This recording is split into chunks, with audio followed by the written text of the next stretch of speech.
അമ്മയുടെ പ്രസിഡന്റ് എന്ന് പറയുന്ന ഒരു മോഹൻലാൽ. അപ്പോൾ മോഹൻലാലിനെ സർവ്വ ജനങ്ങൾ ആക്സെപ്റ്റ് ചെയ്യുന്ന ഒരാളാണ്. അമ്മയ്ക്ക് അംഗങ്ങൾ മാത്രമല്ല. അപ്പോൾ മോഹൻലാൽ എന്തെങ്കിലും ഒരു കാര്യമായിട്ട് അമ്മയ്ക്ക് വേണ്ടി പോയി കഴിഞ്ഞാൽ അത് ആക്സെപ്റ്റഡ് ആണ്. അതിനകത്തൊരു നോ ആരും പറയില്ല. നേരെ മറിച്ച് ഒരു പുതിയ ആൾ ഇപ്പം ഞാൻ തന്നെ വന്നാൽ തന്നെ ഞാൻ പോകുമ്പോൾ ചിലപ്പോൾ ആ ആക്സെപ്റ്റൻസ് കിട്ടിയെന്ന് വരില്ല. അങ്ങനെ ഒരു പ്രോബ്ലം ഉണ്ടാവാൻ ചാൻസ് ഉണ്ട് ഇവിടെ. ഇനി ഫർദറായിട്ടുള്ള അമ്മയുടെ ഏറ്റവും വലിയ പ്രശ്നം അതാണ്. കാരണം നമുക്ക് ചൂണ്ടിക്കാണിക്കാനോ നമുക്ക് മുമ്പിൽ നിർത്താനോ ഒരു ഫിഗറില്ല. അതുകൊണ്ടാണോ മോഹൻലാൽ ഈ പ്രസിഡന്റ് സ്ഥാനത്തു നിന്ന് പിന്മാറുന്നു എന്ന് പറഞ്ഞപ്പോൾ ഇനി ആര് എന്നുള്ളൊരു ക്വസ്റ്റ്യൻ മാർക്ക് വന്നത്? യെസ്. ആ സമയത്ത് വലിയൊരു ഭയങ്കര ഇതായിരുന്നു. എനിക്ക് താല്പര്യമില്ലായിരുന്നു ഇതിൻ്റെ അകത്ത്. എനിക്ക് എൻ്റെ അടുത്ത് അപ്പം തന്നെ ഓരോരുത്തർ ഞാൻ എനിക്ക് പറ്റില്ല. കാരണം എനിക്ക് അതിനകത്ത് ഒരു താല്പര്യം ഉണ്ടായിരുന്നില്ല. പിന്നെ എന്താണെന്ന് വെച്ചാൽ ഞാൻ വിചാരിച്ചതെന്ന് വെച്ചാൽ മോഹൻലാൽ അങ്ങനെ പറഞ്ഞെങ്കിലും അവസാനം ഇപ്പോഴും അങ്ങനെയാണ്. എല്ലാ ടേമിലും അയ്യോ ഞാനില്ല എന്ന് പറയുന്നു ലാൽ പറയും. പക്ഷേ ആ സമയമാകുമ്പോൾ എല്ലാവരും കൂടിയിട്ട് അല്ല പ്ലീസ് അങ്ങനെ എല്ലാവരും കൂടി പറഞ്ഞിട്ട് ശരി എന്ന് പറയും. അങ്ങനെയാണ് ഉണ്ടാകുന്നത്. അല്ല, അതാണ് ഡെമോക്രസി എന്ന് പറഞ്ഞാൽ അതാണത്. വോട്ടിന് നമ്മൾ സീല് കുത്തിയിട്ടുള്ള ഡെമോക്രസി അല്ല ഇതിനകത്ത്. എല്ലാവരും അതെ ഏകപക്ഷീയമായിട്ടാണ് നമ്മൾ കംപ്ലീറ്റ് അവർക്കൊരു ഒരു ഗ്രീൻ ചിറ്റ് കൊടുക്കുന്നത്. അങ്ങനെയാണത്. അപ്പോൾ അതുകൊണ്ട് പിന്നെ മറ്റൊരു ഫിഗർ വരുമ്പോൾ ഉണ്ടാകുന്ന ഒരു പ്രശ്നം എനിക്ക് വലിയ ഡൗട്ട് ഉണ്ട് ആ കാര്യത്തിൽ. അത് എത്രത്തോളം ഇത് നമുക്ക് അമിക്കബിളായിട്ട് ഇപ്പോൾ ഞാൻ പറഞ്ഞാൽ ഇപ്പോൾ ഇൻകം ടാക്സിൻ്റെ കാര്യം വന്നു, അതുപോലെ GSTയുടെ പ്രശ്നം വന്നു. അതിലൊക്കെ അവരുടെ അടുത്ത് പോയി സംസാരിക്കാനൊക്കെ ഒരുപാട് സംഗതികളുണ്ട്. ആ ഒരു ഇമേജിൻ്റെ പ്രശ്നം ഉണ്ടാകും. മനസ്സിലായില്ലേ? ഈ ഓഫീസേഴ്സിന് ഇംപ്രഷൻ കൊടുക്കാൻ പറ്റിയിട്ടുള്ള ഒരു പേഴ്സണാലിറ്റി ഉണ്ടെങ്കിൽ അത് നടക്കുള്ളൂ.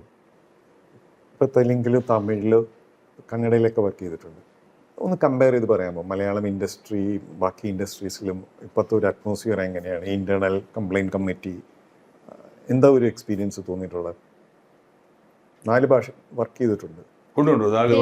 മലയാള സിനിമ ഇത്രയും വർഷം ഈ കഴിഞ്ഞൊരു 10 years ഒരുപാട് ഇവോൾവ് ചെയ്യുകയും ചെയ്തു. അപ്പം ഒരു വ്യത്യാസം എന്താണ്? ഹേമ കമ്മിറ്റി പോലെ ഒരു റിപ്പോർട്ടും വന്നു. അതിനൊക്കെ ശേഷം കമ്പയർ ചെയ്യുമ്പോൾ 4 ഇൻഡസ്ട്രികളും തമ്മിൽ മലയാള ഇൻഡസ്ട്രി എങ്ങനെ? മലയാള ഇൻഡസ്ട്രി വളരെയധികം വളർന്നു കഴിഞ്ഞു, വളരെയധികം എക്സ്പോസ്ഡായി. മാത്രമല്ല കൂടുതൽ സ്പേസ് ഉണ്ട്, ആൾക്കാർക്ക് വരാനും പോകാനൊക്കെ ആയിട്ടുള്ള സ്പേസ് ഉണ്ട്. അപ്പോൾ അത് എപ്പോഴും ഇപ്പോൾ നമുക്ക് ഒന്നും പേടിക്കാതെ തന്നെ മലയാള സിനിമയിൽ വരാൻ പറ്റും, ആണിനായാലും പെണ്ണിനായാലും.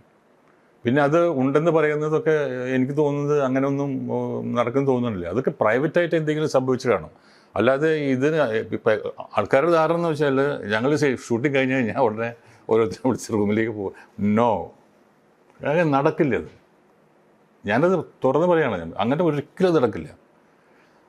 പരസ്പരമായ ഇഷ്ടം കൊണ്ട് ചിലപ്പോൾ അങ്ങോട്ടും ഇങ്ങോട്ടും പോയിന്ന് വരും. അത് ഇതിനകത്തല്ല, പുറത്താണ്. അപ്പോൾ അത് ഇതിനകത്തൊക്കെ നടക്കണമെന്ന് കുറേ ആൾക്കാരുടെ നമ്മൾ പബ്ലിക്കിൻ്റെ അടുത്ത് പോകുമ്പോൾ ഓരോരുത്തർ ചോദിക്കുന്നുണ്ട്. അങ്ങനെ ഒന്നും നടക്കില്ല അവിടെ. അമ്മയ്ക്കകത്ത് നടക്കില്ല. ഇൻഡസ്ട്രിക്കകത്ത് നടക്കും, പക്ഷെ അമ്മയ്ക്കകത്ത് നടക്കില്ല. അത് അമ്മ തന്നെയാണ്. അത് ഞാൻ എന്നും വളരെ സ്പഷ്ടമായിട്ട് ഞാൻ പറഞ്ഞു, അമ്മ എന്ന സംഗതി അമ്മ തന്നെയാണ്.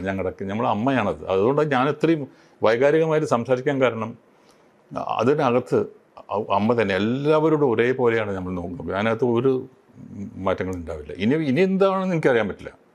കാരണം നമുക്കൊരു നയിക്കാനായിട്ട് നല്ലൊരു സ്ട്രോങ് ആയിട്ടൊരു മനുഷ്യനുള്ളത് കൊണ്ട് ആയിരിക്കും അങ്ങനെ.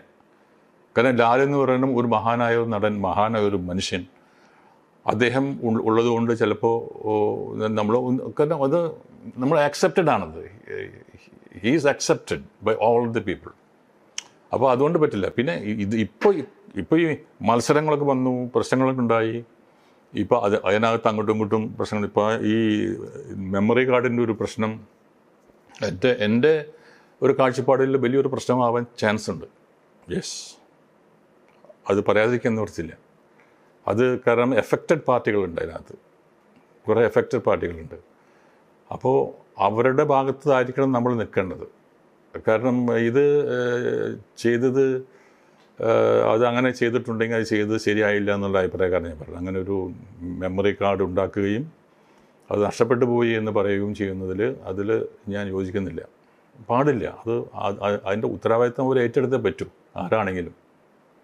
ഈ ഒരു കാര്യം, ഒരു മാറ്റം സംഭവിച്ചു, സ്ത്രീകൾ ലീഡർഷിപ്പിലേക്ക് വരണമെന്ന് പറഞ്ഞു, അത് വന്നു. അപ്പം ഇനി എന്താണ് അമ്മയുടെ ഒരു നെക്സ്റ്റ് സ്റ്റെപ്പായിട്ട് കാണുന്നത്? ശരിക്കും പറയുകയാണെങ്കിൽ എനിക്ക് അമ്മയുടെ ഈ ഒരു ജംഗ്ഷനിൽ ഞാൻ ഒരുപാട് സ്റ്റഡി ചെയ്തതാണ് എന്താണ്. കാരണം ഞാൻ കുറച്ച് കാലങ്ങളായിട്ട് ഞാൻ അമ്മയായിട്ട് വലിയ ബന്ധമില്ലാതിരിക്കുകയായിരുന്നു. കാരണം അവർ മോഹൻലാലൊക്കെ നല്ല രീതിയിൽ പോയിക്കൊണ്ടിരിക്കുന്നതാണ്. ഇപ്പം നമ്മളതിനകത്ത് കയറേണ്ട ആവശ്യമില്ലായിരുന്നു. അപ്പോൾ ഇത് ഇങ്ങനെ ഒരു അഡ്ഹോക് കമ്മിറ്റിയൊക്കെ വന്നതിന് ശേഷമാണ് ഞാൻ ഇതിനകത്ത് എന്താണ് ഇതിൻ്റെ സംഭവങ്ങൾ, എന്തൊക്കെയാണ് പ്രശ്നങ്ങൾ. അപ്പോൾ ഒരുപാട് പ്രശ്നങ്ങൾ പറഞ്ഞു വരുന്നുണ്ട്. അപ്പോൾ ഞാൻ ആലോചിച്ചു അപ്പോൾ ഞാൻ ഒരുപാട് പ്രശ്നങ്ങളെന്ന് വെച്ചാൽ ഇപ്പോൾ ഈ പീഡനം അത് മാത്രമല്ല ഇതിനകത്ത് പ്രശ്നം. അത് ഓൺലി ഒരു സ്മോൾ സെഗ്മെൻറ്റാണ്. ഇതിനകത്ത് വലിയ പ്രശ്നങ്ങളെന്ന് വെച്ചാൽ ഇതിനകത്ത് മിസ്മാനേജ്മെൻ്റ് ഉണ്ട്. അത് കാരണം വെച്ചാൽ ഡെലിബറേറ്റ് അല്ല, അത് ഡെലിബറേറ്റ് ആയിട്ടുള്ള ഒരു മിസ്മാനേജ്മെൻ്റ് അല്ല, അറിവില്ലായ്മയാണ്. ഒരു സംഘടന എങ്ങനെ കൊണ്ടു നടക്കണം, എങ്ങനെയായിരിക്കണം അതിൻ്റെ ചട്ടക്കൂടിൽ നിന്നുകൊണ്ട് നമ്മൾ എങ്ങനെ പെരുമാറുന്നുള്ള ഒരു മിസ്മാനേജ്മെൻറ്റ് ഡെലിബറേറ്റ് അല്ല കേട്ടോ. അത് യു മസ്റ്റ് അണ്ടർലൈൻ ദാറ്റ്. അറിവില്ലായ്മയാണ്, അവർക്ക് ചെയ്യാൻ പറ്റുന്നില്ല. അറിവില്ല, സമയമില്ലായ്മയുണ്ട്. മനസ്സിലായില്ലേ? ഒരു എക്സാമ്പിൾ പറയാം. ഇപ്പോൾ കഴിഞ്ഞ ഒരു 4 വർഷങ്ങളായിട്ട് അമ്മയുടെ പേരിൽ GST income tax show cause notice കൊടുത്തിട്ടുണ്ട്. അതിൽ എൻ്റെ അറിവ് ശരിയാണെങ്കിൽ 2.25 കോടി രൂപയോളം GSTയും 3.25 കോടി രൂപയോളം ഇൻകം ടാക്സും കെട്ടാനുണ്ട്. മനസ്സിലായില്ലേ? ഇത് 3 വർഷമായിട്ട് ഈ ഷോക്കോസ് നോട്ടീസിൽ കിടക്കുകയാണ്. ഇത് ആർക്കറിയില്ല. അപ്പോൾ ഞാനിത് ഈ ഇലക്ഷൻ ഡിക്ലെയർ ചെയ്യുന്ന സമയത്ത് ഞാൻ പറഞ്ഞു, വെറുതെ നമ്മൾ നിന്നിട്ട് കാര്യമല്ലോ, ഇതിൻ്റെ പ്രശ്നങ്ങൾ അറിയാതെ നമ്മൾ പോയിട്ട് കാര്യമില്ല. അപ്പോൾ ഞാൻ ഇതിൻ്റെ പ്രശ്നങ്ങൾ അറിയാൻ വേണ്ടിയിട്ട് എനിക്ക് കിട്ടിയ വിവരമനുസരിച്ച് ഞാൻ GSTയിലത്തെ അവരെ വിളിച്ച് ചോദിച്ചു, ഇൻകം ടാക്സിൻ്റെ ആൾക്കാരെ വിളിച്ച് ചോദിച്ചു. അപ്പോൾ അവർ പറഞ്ഞു, ഞങ്ങളൊരു നോട്ടീസ് അയച്ചിട്ട് 2 പ്രാവശ്യമാണ് നിങ്ങളുടെ ഒന്ന് റെപ്രസെൻറ്റേഷൻ വന്നിട്ടുള്ളൂ. ഈ വന്ന ആൾക്കാർക്ക് ഒന്നും അറിയില്ല, അവരെന്തൊക്കെയോ പറഞ്ഞ് പോകുന്നു. അപ്പോൾ ഞങ്ങൾക്ക് ചില ആക്ഷൻ എടുക്കേണ്ടി വരും. ഈ ഷോക്കോസ് നോട്ടീസ് അവർ വന്നിട്ടില്ല. അപ്പോൾ ഞാൻ അവരോട് പറഞ്ഞു, എന്താണ് നിങ്ങളുടെ ഷോക്കോസ് നോട്ടീസിൻ്റെ കണ്ടൻറ്റ് ചോദിച്ചു. അപ്പോൾ അവർ പറഞ്ഞു, നിങ്ങൾ ഇത്ര കാലത്തോളം ഇത്രയും സമയത്ത് നിങ്ങൾ അത് 10 എനിക്ക് തോന്നുന്നു അതെൻ്റെ പറഞ്ഞു 90 കോടി രൂപയോളം നിങ്ങൾക്ക് വരവ് വന്നിട്ടുണ്ട്, ഇതിൻ്റെ ഇൻകം വന്നിട്ടുണ്ട്. പല ഫണ്ടുകൾ ഈ പല ഷോസിനനുസരിച്ച് വന്നിട്ടുണ്ട്. അതിൻ്റെ GST കിട്ടിയിട്ടില്ല. ഇൻകം ടാക്സും അവർ പറയുന്നു ഇൻകം ടാക്സ് കിട്ടിയിട്ടില്ല. അപ്പോൾ ഞാൻ പറഞ്ഞു, ഇതിൻ്റെ കോൺസ്റ്റിറ്റ്യൂഷൻ ഓഫ് അമ്മ ഒരു സോഷ്യൽ ആൻഡ് ചാരിറ്റബിൾ ഓർഗനൈസേഷനാണ്. അങ്ങനെയാണ് ഇതിൻ്റെ രജിസ്റ്റേർഡ് ചെയ്തിട്ടുള്ളത്. അതിനകത്ത് 95% ഓഫ് ഈ ഫണ്ട്, ഈ അമ്മയിൽ വരുന്ന ഫണ്ട് ഞങ്ങളുടെ മാത്രമല്ല ഔട്ട്സൈഡ് ആൾക്കാർക്കും അമ്മയ്ക്ക് അകത്തുള്ള അവസരമായ ആർട്ടിസ്റ്റുകൾക്കും വേണ്ടിയിട്ടാണ് ഞങ്ങൾ ചിലവാക്കുന്നത്. മനസ്സിലായല്ലോ? അപ്പോൾ അതൊരു ചാരിറ്റബിൾ ഓർഗനൈസേഷനാണ്. അപ്പോൾ അവർ ചോദിച്ചു എൻ്റെ അടുത്ത്, അങ്ങനെ ഉണ്ടെങ്കിൽ നിങ്ങൾ ഈ എന്തുകൊണ്ട് 80G എന്ന് പറയുന്ന സാധനം രജിസ്റ്റർ എടുത്തില്ല, എന്തുകൊണ്ട് GSTയുടെ രജിസ്ട്രേഷൻ നിങ്ങൾ എടുത്തില്ല? ഇതാണ് ഞാൻ പറഞ്ഞ ഡെലിബറേറ്റ് മിസ്മാനേജ്മെൻറ്റ്.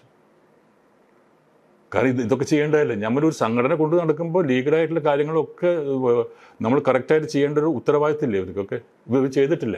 ഈ ഫൈനാൻഷ്യൽ മാത്രമല്ല, ഞാൻ ചോദിക്കട്ടെ, നമ്മളൊരു സംഘടനയാകുമ്പോൾ ഇതിനകത്ത് വേറെ എത്തിക്കൽ മോറൽ സ്റ്റാൻഡുകൾ സംഘടനകൾ സ്ട്രോങ് ആയിട്ട് എടുക്കണ്ടേ? അമ്മ ആവശ്യമുള്ള സമയങ്ങളിലൊക്കെ പല കാര്യങ്ങളിൽ സ്റ്റാൻഡ് എടുത്തിട്ടുണ്ട് എന്ന് തോന്നുന്നുണ്ടോ പേഴ്സണലി? ഉദാഹരണം ഇഷ്യൂസ് കുറേ ഉണ്ടല്ലോ, ഹേമ കമ്മിറ്റിയുടെ ഇഷ്യൂസും വിമൻ അസോൾട്ടും, അങ്ങനെ കുറേ ഇഷ്യൂസ് ഉണ്ട്. അമ്മ പല സമയങ്ങളിൽ ആ സമയത്തൊക്കെ വളരെ സൈലൻ്റ് ആയിട്ട്, അങ്ങനെയാണല്ലോ മോഹൻലാലിൻ്റെ കമ്മിറ്റി സ്റ്റാൻഡ് എടുക്കാത്തത്, ഒന്നും ഓപ്പൺ ആയിട്ടൊന്നും പറഞ്ഞിട്ടില്ല ആർക്ക്.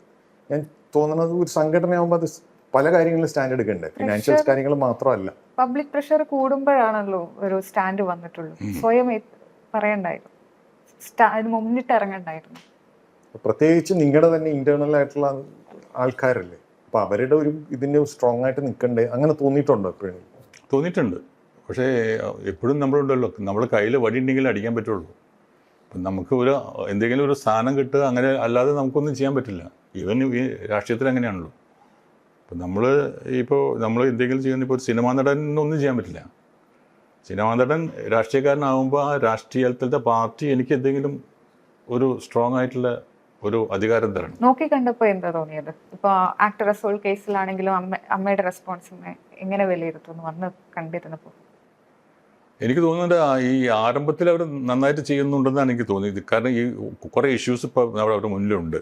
അതൊക്കെ ആദ്യത്തെ എക്സിക്യൂട്ടീവ് കമ്മിറ്റി മീറ്റിങ്ങിൽ അത് നല്ല രീതിയിൽ പോകുന്നുണ്ടെന്നാണ് എനിക്ക് കിട്ടിയ വിവരം. അത് അവർ ഇടപെട്ടിട്ട് കുറേ കാര്യങ്ങൾ ചെയ്യാനായിട്ട് താല്പര്യമുള്ള ഒരു കമ്മിറ്റി തന്നെയാണ് അത്. പിന്നെ അത് മാത്രമല്ല, സ്ത്രീകൾക്ക് കൂടുതൽ 8 സ്ത്രീകളാണ് നമുക്ക്. മനസ്സിലായില്ലേ?